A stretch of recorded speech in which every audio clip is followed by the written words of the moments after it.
Buruh duduki kantor DPRD di Banjarmasin, tuntut upah yang layak.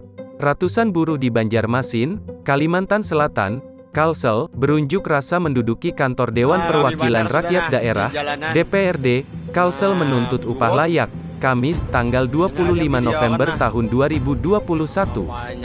Sambil berorasi, mereka meminta Gubernur Kalsel, Sahbirin Nur untuk menemui mereka. Menurut para buruh, Gubernur Kalsel tidak mementingkan mereka dan hanya mengikuti keputusan pemerintah pusat. Gubernur kita tidak mementingkan rakyat dan hanya mengikuti apa yang diputuskan pusat, teriak Sumarlan selalu koordinator aksi buruh. Para buruh yang diadang oleh puluhan aparat kepolisian juga menolak diterima oleh perwakilan anggota dewan maupun wali kota Banjarmasin.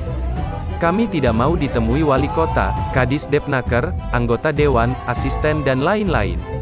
Kami menunggu sampai Gubernur Kalsel datang, ujar Sumarlan diikuti teriak para pengunjuk rasa.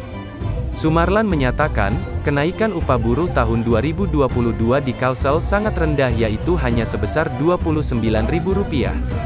Hal itu tidak sesuai dengan beban kerja mereka sebagai buruh. Upah adalah urat nadi kami, sambungnya.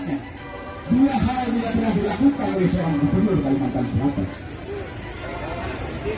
Oleh karena itu, terpilih daripada itu, kami tidak mau menerima dan diterima. Jangan lupa subscribe, share, komen, dan like ya.